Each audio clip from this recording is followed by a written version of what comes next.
I would do anything for linguistics, but I won't do that. Today's dose of curious linguistic creativity is dedicated to the lovely Meat Loaf who passed away yesterday. My husband Mark and I celebrated his life by singing at the top of our lungs, "I'm praying for the end of time so I can end my time with you," in a very loving way and not in an abusive to the neighbors type of way. It was actually fine. But anyway, I have a meatloaf related grammar question, and some of you might know where I'm going with this, but what do you think of when you think of the word that? Okay, so I talked about this word a little bit in the course that I've just made available to folks called Writing Through the Lens of Language. And there I talked about it as being a demonstrative. So demonstratives are words that indicate that you're demonstrating something, like you're pointing to something like hand me that, or hand me that pencil, or hand me that cup or something. And another pointing word is this scarf, or these fingers, or other ones. And those demonstratives can be distinguished by whether they're proximal or distal. So proximal means close to the speaker and distal means far away from the speaker. But it doesn't have to be the sort of situational context. It could also be in the conversation or in the piece of writing. So this is what I mean, and then you say what you mean, whereas the this refers to the thing that you're about to say, or that's what I'm talking about, which is maybe the thing that came just before what you were saying. So it doesn't have to be things in the world. It can be making reference to other parts of the discourse. So these are demonstratives. Now, when I think of demonstratives, in Writing Through the Lens of Language, I was talking about demonstrative determiners. They're in noun phrases. So words like this and that make me think of nouns. They make me think of things.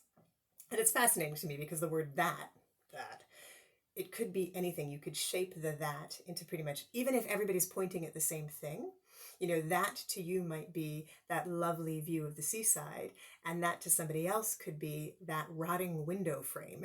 Okay, so sometimes that takes a little bit of clearing up.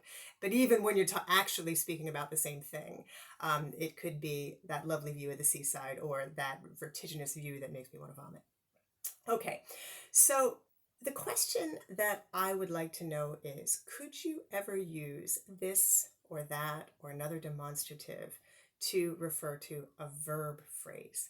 And I know that we could say something like that, singing is too loud. You can imagine the neighbors saying that about us. Well, in that case, singing is a gerund, and we're treating singing, it's ing, and it's being treated as part of a noun phrase, that singing. So it's being treated as if it were a noun. And can you actually use this or that to refer to a verb phrase in a sentence? And Meat Loaf has the answer for us.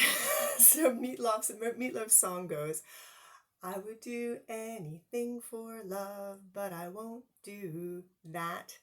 And then when you pay attention, we could all wonder what it is what he means by that.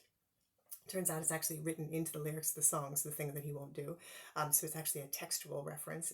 It's kind of what's called an anaphoric reference. Anyway, the do is a verb that points to particular types of verbs. So it's an auxiliary that points to other types of verbs. And so the doing that is going to refer to a verb phrase, right? But that makes me think, oh, that's interesting.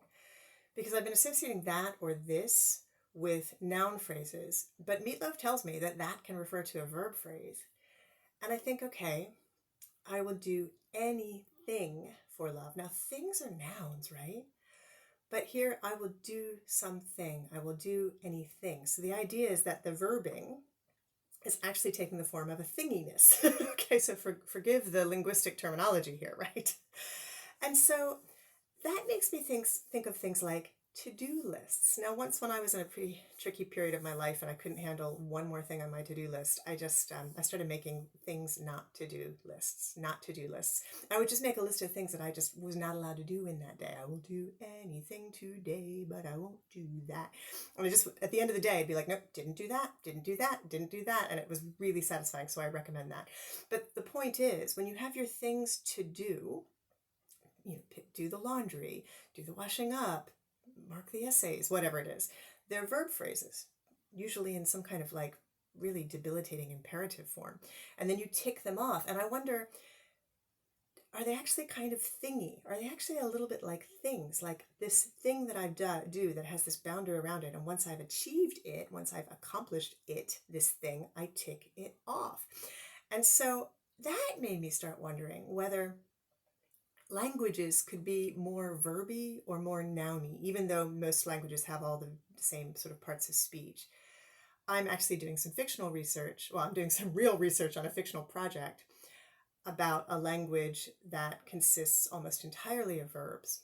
And I think, well, is English and other languages related to English, like other Germanic languages or maybe even Romance languages, are they a little bit more nouny than verby? Because even when we're talking about verbs, we can very easily make them into nouns or treat them like nouns or treat verb phrases like things. I don't know. I'm putting it out there for you. If somebody has more linguistic knowledge than I do about that, please let me know. Okay, if you are curious about these sort of mundane elements of language and how they could spark your creativity, then I would love for you to join me on the Writing Through the Lens of Language course. And if you would like monthly doses of inspiration about the things that I find fascinating about language and specific prompts to get your creativity going, then please find me on Patreon, patreon.com/Jody Clark. I would love to see you there. And thank you, Meat Loaf, for bringing us so much joy. Rest in peace.